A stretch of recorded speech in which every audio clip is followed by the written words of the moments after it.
ஆட்சியிலும் பங்கு அதிகாரத்திலும் பங்கு என்பது ஒரு பெரிய மக்கள் தொகையினுடைய பிரதிநிதியாக வந்து அவர்களிடமிருந்து நான் கேட்டு பெறுவது.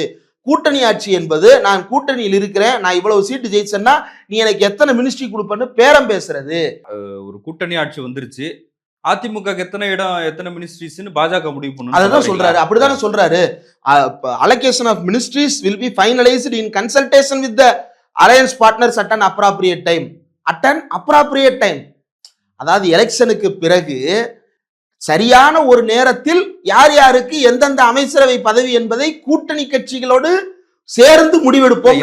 ஏத்துக்குவார் நினைக்கிறீங்களா எடப்பாடி? கம்முன்னு தானே உட்கார்ந்து இருந்தாரு, இதை எதிர்த்து பேசலையே. சரி இங்கிலீஷ் தெரியலன்றதுனால கம்முன்னு இருந்தாரு, குறையா சொல்லல, அது ஒன்றும் தப்பும் கிடையாது. அவர் பேசுன இங்கிலீஷோ ஹிந்தியோ நமக்கு டக்குன்னு புரியல அப்படின்ற இதை வந்து ஸ்ரீகாந்த் கருணேஷ் உடனே டிரான்ஸ்லேட் பண்ணிட்டு தானே இருந்தாரு. கவனிக்காம கூட இருந்திருக்கலாம்னு வைங்களேன். வந்ததுக்கு பிறகு இப்படி சொல்லி இருக்கிறாரு அப்படின்றத எடப்பாடிக்கு சுத்தி இருக்கக்கூடிய சகாக்கள் சொல்லவே இல்லையா? அது அவருக்கு தெரியாதா? ஸ்ரீகாந்த் கருணேஷ் தமிழ்ல பேசுறதும் புரியல அப்படின்னா எடப்பாடி பழனிசாமி அந்த இடத்துல வந்து வேற ஏதோ சிந்தனையில இருந்திருக்கிறாரா? அவர் பேசவே இல்லைங்க.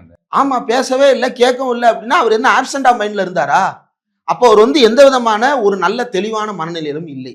பொதுவாக நீங்கள் பத்திரம் எழுதுறது, கையெழுத்து போடுறது, டாக்குமெண்ட், அது எல்லாத்துலேயுமே வந்து இவை அனைத்தையும் நான் டிக்ளரேஷன் எழுதுவோம், இவை அனைத்தையும் நான் என்னுடைய சுயநினைவோடு எழுதி கொள்ளுகிறேன் அப்படின்னு சொல்லிட்டு கீழே நம்ம கையெழுத்து போட்டு டேட்டு போட்டு நம்ம பேரை வந்து விரிவாக எழுதி வைப்போம். ஏன் எழுதுறோம்?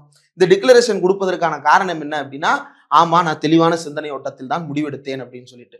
கையெழுத்து போட தெரிஞ்ச ஒருத்தர் கை நாட்டு உருட்டிட்டு வந்தார் அப்படின்னா இவருக்கு தான் கையெழுத்து போட தெரியுமே, இவர் ஏன் கை நாட்டு உறுத்தினார்? ஜெயலலிதாவுக்கு தானே கேட்டோம். ஜெயலலிதா எதுக்கு கை நாட்டு வச்சாங்க? அவங்களுக்கு தான் கையெழுத்து போட தெரியுமே, கையெழுத்து போட முடியாத ஒருத்தர்கிட்ட ஏன் கை நாட்டு உருட்டுனீங்க அப்படின்னு தான் அப்போ கேள்வியே வந்தது. நான் கேட்கல.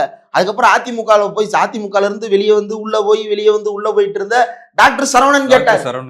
அப்ப இதெல்லாம் பார்க்கும் பொழுது எடப்பாடி பழனிசாமி ஒரு முழுமையான அடிமை சாசனத்தை எழுதி கொடுத்திருக்கிறார், அதனால கம்முன் இருக்கிறாரு அப்படின்றதுதான் இதுல இருக்கக்கூடிய ஒரே பொருள். ஆர்பி உதயகுமார்கிட்ட இந்த கேள்வியை கேட்கிறாங்க. ஆர்பி உதயகுமார் என்ன பதில் சொல்லணும்?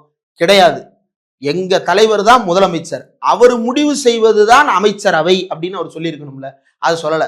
மக்கள் தெளிவா இருக்கிறாங்க, எல்லாரும் சேர்ந்து எங்களை தான் ஆட்சியில தேர்ந்தெடுப்பதற்கான எல்லா விஷயத்தையும் மக்கள் செய்ய தயாராயிட்டாங்க, மக்கள் ரெடி ஆயிட்டாங்க, எடப்பாடி தலைமையிலான ஆட்சி. எடப்பாடி தலைமையிலான ஆட்சின்றது தான் அமித்ஷாவும் சொல்றாரு.